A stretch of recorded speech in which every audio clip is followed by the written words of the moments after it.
kutawala, ambayo alikuwa ameshaanza kutawala katika mamlaka yake, Sulemani akajenga miji kama tunaona hapo. Akajenga miji. Alipojenga ule mji wa kwanza, akaweka malango, akaweka makomeo. Akajenga mji mwingine pia, akaweka malango, akaweka makomeo. Maandiko yanasema Sulemani akajenga kila alichokipenda katika anasa yake, alichokipenda akajenga. Hapa tunaangalia miji ilivyojengwa, lakini tunaangalia anaweka malango na makomeo. Nataka niwaambie, tunapojifunza somo hili, hatuzungumzii leo malango na makomeo ya haya malango tunayofungua hapa, wala malango na makomeo ambayo tunafunga makufuli.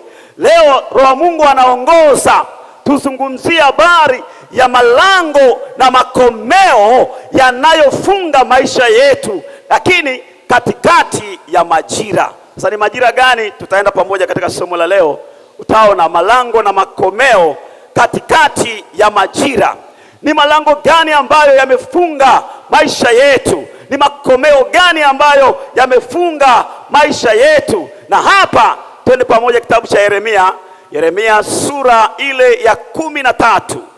Tuanze ule mstari wa 15 mpaka ule mstari wa 20 kwa haraka msomaji. Ya kanisa kuna makomeo, kuna malango yametufunga. Lakini Biblia inasema kwamba Bwana anapotutazama, Bwana anasikitika, Bwana anahuzunika anapotazama. Anasema kundi langu limechukuliwa hali ya kufungwa.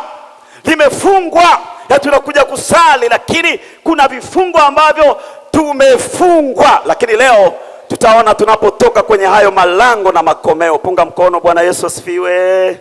Bwana anatutoaje hapo? Endelea msomaji. Mstari wa 18 anasema, ndio, mwambieni mfalme na mama ya mfalme na mama yake mfalme, nyenyekeeni na kutii chini. Kama umesoma lesoni ya wiki hii utaona habari imezungumzia habari ya kiburi, habari ya unyenyekevu.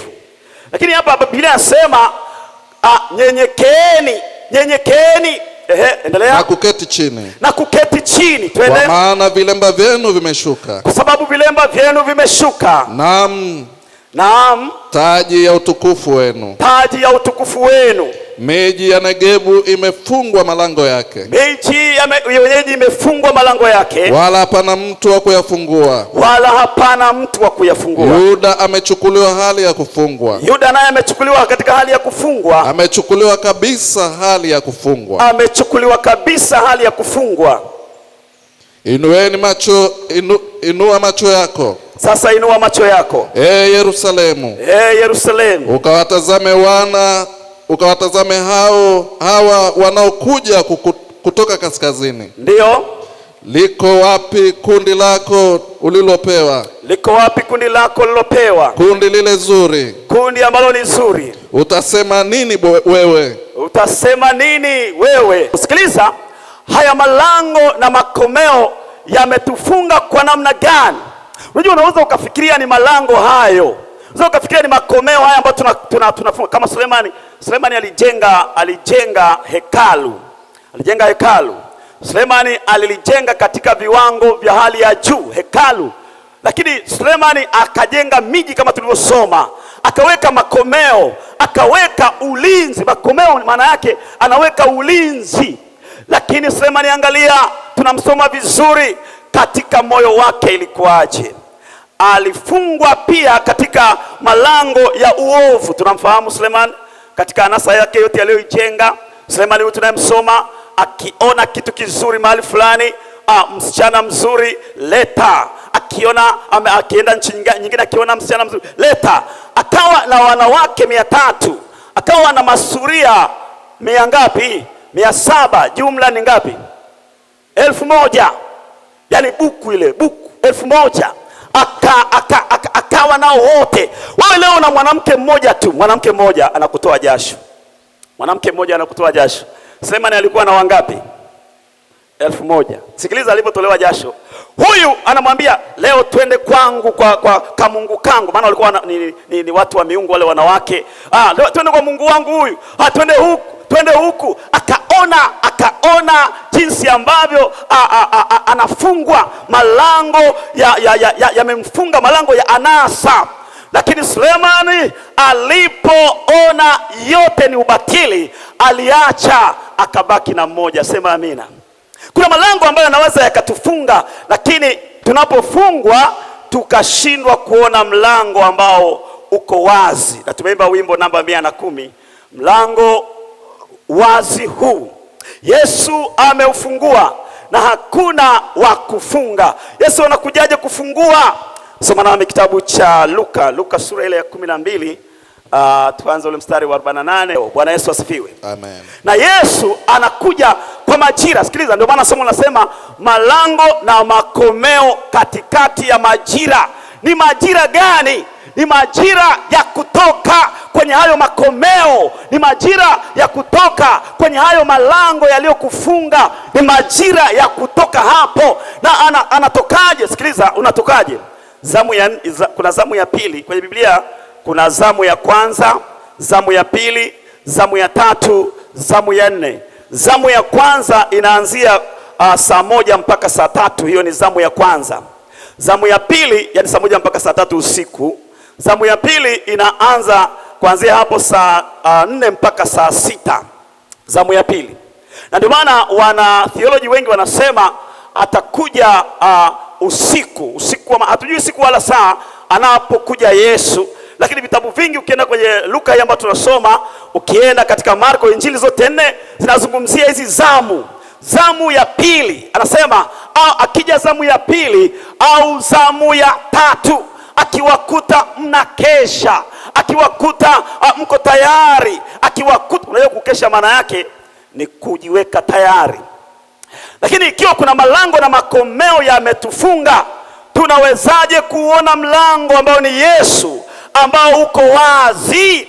Maana kama umefungwa kwenye kiburi kimekufunga, hata huoni haja ya kumsalimia mwenzako. Kuna likomeo la kiburi.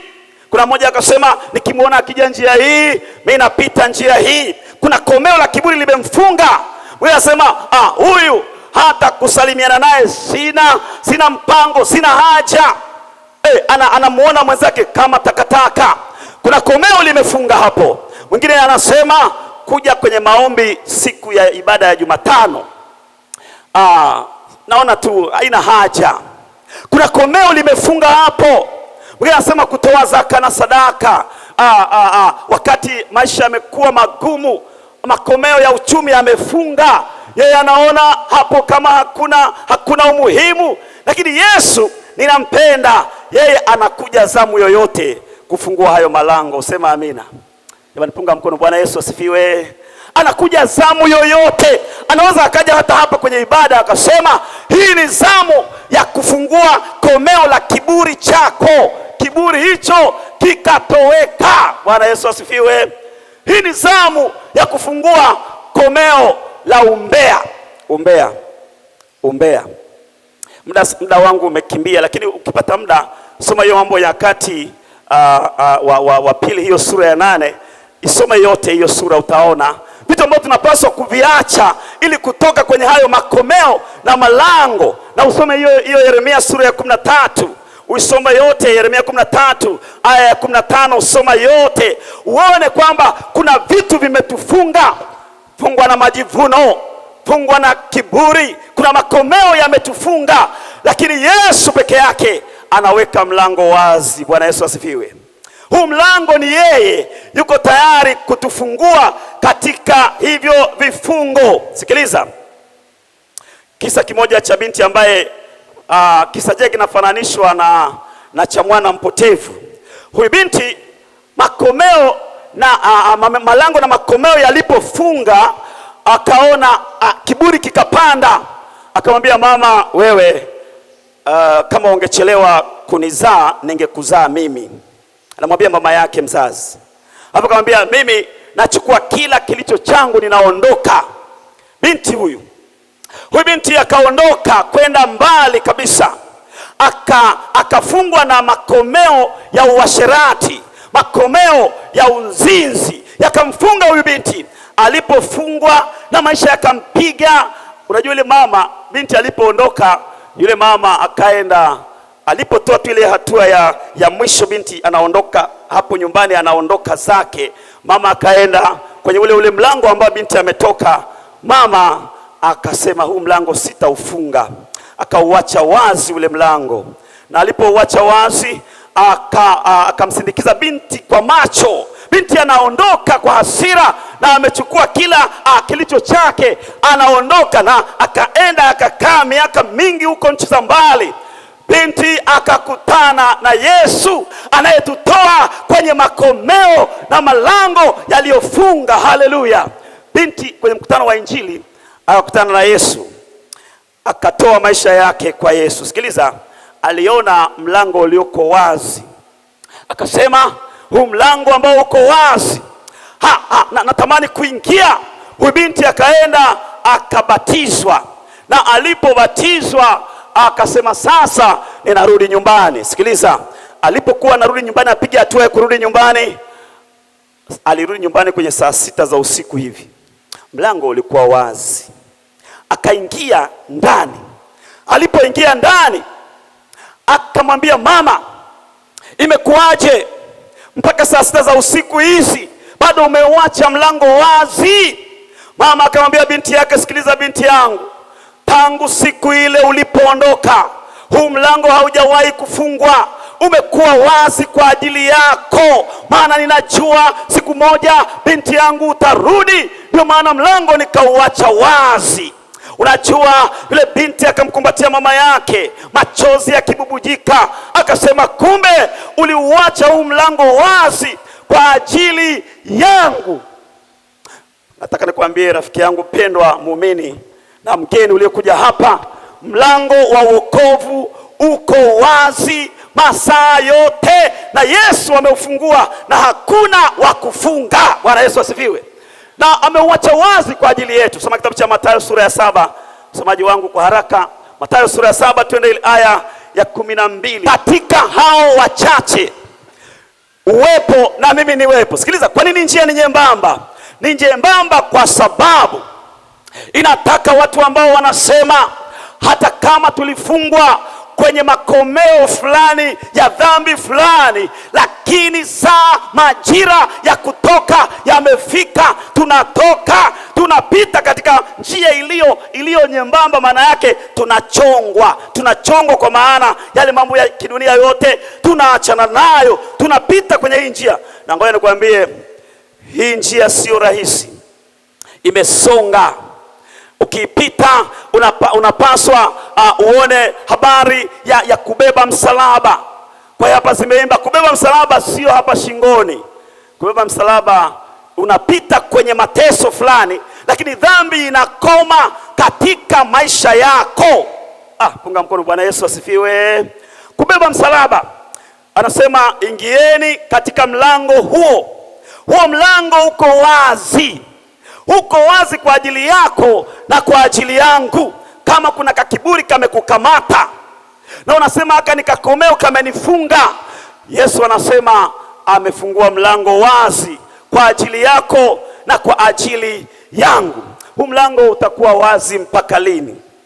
Huu mlango wa wokovu utakuwa wazi mpaka lini? Sikiliza, katika kile kitabu cha Mwanzo, msomaji, Mwanzo sura ile ya 7 mstari ule wa 15 na 16, Biblia inasemaje? Lakini wakisema haitawezekana mvua inyeshe wakati bado kuna jua linawaka hivi, saa wasiozani ule mlango ukafunga. Sikiliza, haya malango ya magonjwa aliyotufunga, haya malango ambayo yamefunga biashara zetu, makomeo ambayo yamefunga biashara zetu, wa kufungua ni Yesu peke yake. Lakini mlango wa wokovu unapofunga, hafungi mwanadamu, anafunga Yesu mwenyewe, na huo unapofungwa hakuna wa kuufungua. Lakini huu wa magonjwa, makomeo ya magonjwa, hapa ni Yesu anatutoa. Semeni amina. Hapa kwenye changamoto za makomeo ya uchumi, hapa ni Yesu anatutoa. lakini akiufunga mwenyewe. Wakati amefunga le lango la safina, wakina Kambesi walikuja wakisema, Nuhu tufungulie, Nuhu tufungulie, Nuhu tufungulie. Nuhu akasema, sikufunga mimi, alifunga nani? Mungu. Na Mungu akifunga hakuna wa kufungua. Natamani katika masaa tunapoelekea mwisho wa hotuba hii tuone kwamba makomeo yote, malango yote yaliyotufunga ya dhambi, wa kufungua ni Yesu peke yake, na yuko tayari kukufungua. Bwana Yesu asifiwe. Yuko tayari. Wakati mchungaji mmoja alipokuwa anabatiza kule Upareni kwetu, maeneo ya milimani huko, mtu mmoja akapita. Wakati pastor anabatiza, yule mtu akapita, alikuwa amefungwa kwenye makomeo ya uvutaji wa sigara, lakini amekuja kwenye ubatizo akiwa na pakti yake ya sigara. Na unajua kwa sababu kule ni kijijini, akaenda akaficha kwenye kichaka. Kwa hiyo akaenda kwenye mto pale, pastor anabatiza, zamu yake ilikuwa ya mwisho. Anafikiwa, pastor anamwambia, unaitwa nani? Akamwambia, pastor, kiu imenikamata, kiu. Pastor anamwambia, kiu gani? Sema, kiu, pafu moja. Pastor hakuelewa anamaanisha gani, lakini aliposikia pafu moja akamtazama, akamwambia, wewe umekuja kwa Yesu, tulia kwa Yesu, yeye anakata kiu zote. Aliposema tu Yesu anakata kiu zote, jamaa alichomoka pale kwenye maji, piu, akaenda kwenye kichaka. Pastor amesubiria pale. Jamaa akavuta, sio pafu moja tena, akavuta sigara ya kwanza, ya pili, akasema namaliza zote leo, naenda kwa Yesu. Akavuta zote, akaenda akamwambia pastor, nimemaliza, nibatize. Aliposema tu nimemaliza, moshi wa sigara ukatoka pale. Alafu pastor akasema, sikubatizi kwanza, wacha tuombe kwanza. Pastor akaomba. Yesu anayekata kiu, anayetoa kwenye makomeo na malango yaliyofunga ya dhambi, alipomaliza akambatiza. Yule kijana alipotoka akipita kwenye kona za watu wanaovuta sigara, yule kijana anatapika. Ile harufu tu anatapika. Yesu alimtoa katika makomeo na malango yaliyofunga. Wewe ni lango gani limefunga la dhambi? Sikiliza, Yesu anasema uko mlango ambao uko wazi, ameufungua na yuko tayari ya kutoe mchana wa leo. Na nataka nikwambie mchana wa leo, yeye anapopita katikati ya mkutano anasema, ni komeo gani limekufunga? Ni dhambi gani imekufunga? Nataka nikwambie kwamba huu mlango hautakuwa wazi siku zote. Uko wakati utafunga. Nasikiliza, tetelestai, neno imekwisha, litamkwa pale msalabani. Aliposema imekwisha, kondoo yule alikuwa achinjwe akatoroka. Lakini imekwisha inatamkwa kila wakati. Mtu maisha yake yanapokoma, anapokufa, imekwisha kwake imetamkwa, mlango kwake umefungwa. Sikiliza, lakini pia imekwisha ya mwisho. Hii utasoma kwa muda wako, muda umenishia. Kitabu cha Ufunuo sura ya 22 mstari wa 11. Imekwisha ya mwisho itatamkwa atakaposema, mwenye kudhulumu azidi kudhulumu na mtakatifu azidi kutakaswa. Akisema hiyo imekwisha, maana yake mlango huo kwa wote sasa umefunga. Kwa hiyo nafasi hii ambayo tunayo ni saa ya kuona ule mlango ambao uko wazi. Na huu mlango ambao uko wazi ni kwa ajili yako, ni kwa ajili yangu. Sikiliza ninapomalizia na kisa hiki. Mtunzi mmoja ambaye anaitwa Lydia Bagista, yeye ni mtunzi wa wimbo namba 110. Lydia Bagista alizaliwa pale New York. Lydia Bagista akaolewa na Johnny Bagista. Sikiliza, Lydia Bagista katika utu uzima wake akapata ulemavu ambao ulidhoofisha afya yake. Lydia akafungwa kwenye komeo la afya. Kuna makomeo na malango ya magonjwa yanatufunga, lakini pia wa kutufungua ni Yesu peke yake. Sema amina. Lydia akafungwa kwenye komeo la afya, akawa mlemavu. Sikiliza, mwaka wa 1809 ndipo alizaliwa huyu Lydia, lakini anapoendelea kukua mpaka anaolewa na John Bagista, utu uzima wake ndio akapata huo ulemavu. Lakini wakati amepata huo ulemavu, Lydia Bagista akasema Mungu amenipa afya. Yaani ni mlemavu, lakini akaona mlango uko wazi, akasema Mungu amenipa afya, Mungu amenipa mali. Lydia akaanza kutoa msaada, kujenga makanisa. Lydia akaanza kutoa fedha kwa ajili ya mikutano ya Injili. Hata hapa tulipo tunaenda kuanza mikutano ya Injili hivi karibuni, tarehe 9 mwezi unaofuata, mwezi wa 5. Vituo vya satellite Njombe Net Event itakuwa ikiruka hewani. Itakuwa na vituo viwili, kule Kiomoni kituo kimoja na hapo kwa Isaac kituo kimoja. Sikiliza, Bwana anatuita kwamba hata kama malango na makomeo yamefunga uchumi, hata kama tumefungwa katika hali fulani ile ya marejesho na nini, bado anatuita, anasema tunapaswa kuona mlango wa wokovu, kutoa kwa ajili ya watu kuokolewa. Sikiliza, Lydia akatoa fedha kwa ajili ya kazi ya Mungu. Lakini ilipofika mwaka wa 1873 kwenda 1874, yani ule usiku wa mwaka mpya, Lydia akiwa hoi, Lydia alikata roho.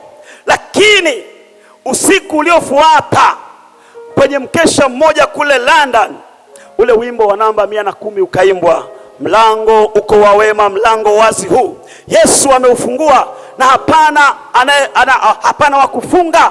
Wakati ule wimbo unaimbwa kwenye ile kongamano, binti mmoja ambaye anaitwa Maggie, huyu binti akaguswa na ule wimbo.